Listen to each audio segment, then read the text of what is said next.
Good evening to those who listen. It is October 29, 2018, 7:43 p.m.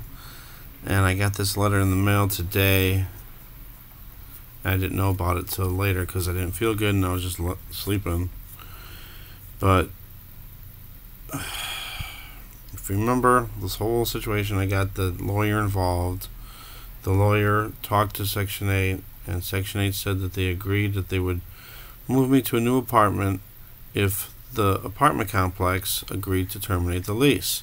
So then the lawyer told me to pay the rent, even though it made me mad about that, and then since it was late fees, and then turn the keys into them. And remember, I made sure I'd made a video about that, and I've made a video about everything, documenting all this whole ordeal. And it's just a nightmare. But the lawyer said if I did that, then they should go ahead and terminate the lease, and then I could move through Section 8 to another place. Well, now I get this letter. Termination of Section 8 rental assistance. Probably can't read it. For some reason when I'm recording this it doesn't focus. I don't know if I can maybe change the brightness.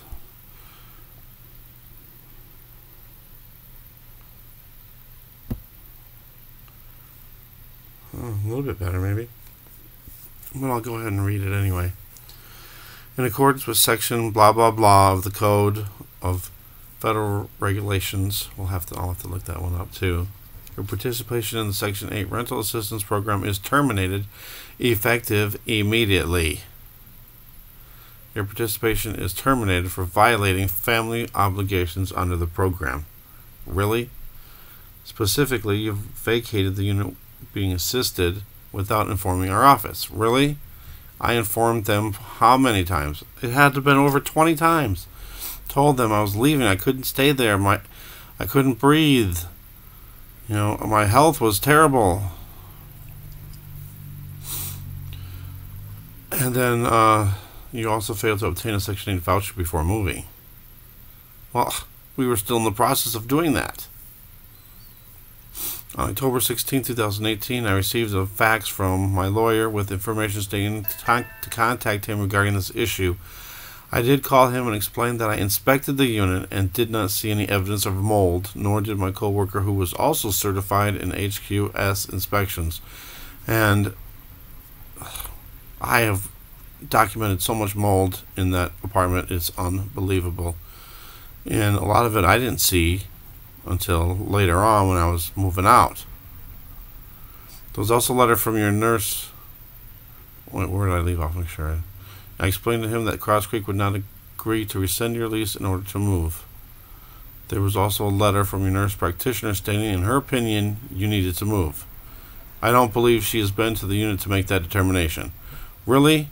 My doctor doesn't have to make a visit to my apartment to determine if I'm having ill effects from mold or some other whatever it is that's causing it, in this case mold. And then they also tried to say that since the lawyer said that since the mold levels weren't elevated, that was good enough and that it shouldn't be causing me problems. Well, my doctor says that it doesn't matter if it's elevated or not. If you're allergic or sensitive to it, you're going to have a reaction. You know, most healthy people probably wouldn't affect them at all, but somebody that has respiratory problems, it is. I just couldn't believe that. And then I told the lawyer I had reached out to HUD in order to assist me in the legalities of this issue.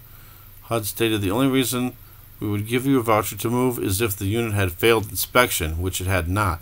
And there's another thing I just figured out now. They lied about that too, because they told me that if I had health issues, that was good enough to be moved somewhere else. And that's why they needed that letter from the doctor.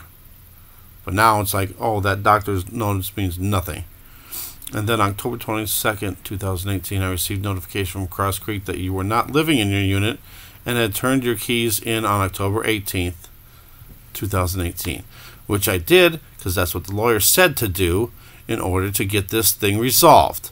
So now, therefore, because your rental subsidy should have ended when you moved out of the property being assisted, you did not notify our office in writing before moving.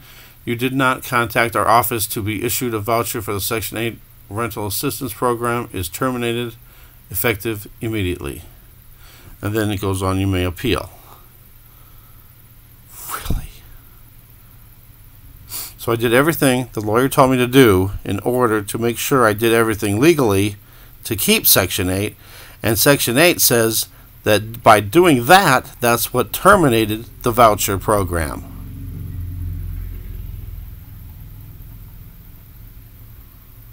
I'm just like, wow. Come on now. I mean, I did everything I was supposed to do. And I've been recording all the stuff for this whole ordeal.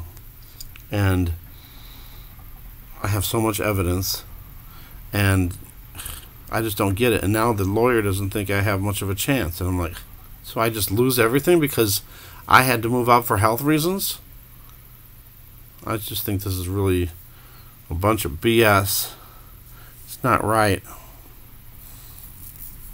It's not right.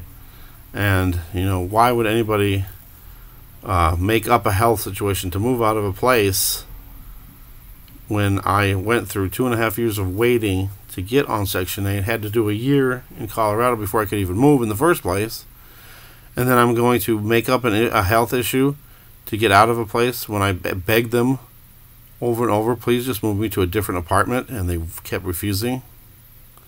And then after they did the inspection, they said that they only move people in special circumstances like a death. And I was like, oh, so I'm supposed to stay here until I die, and then you'll move me.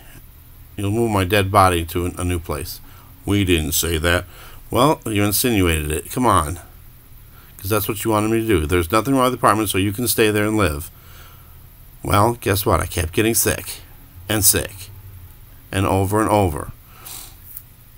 There was no way I could stay at that place, and there was no reason to risk my health or the risk of my kids, for that matter, because they think it's okay. So I don't know what I got to do, but if anybody has any help of any kind that they can help, I'm just talking about, you know, saying a prayer for me, help me in that regard, or possibly if you have any advice, anything that might help me in this situation, where my next step is. I mean, I went through a lawyer. I thought it was all good, and now suddenly the lawyer's information seems to have gotten me terminated off of the Section 8. So just pray for me, and if you have any advice, please put it in the comments. Thank you, and God bless.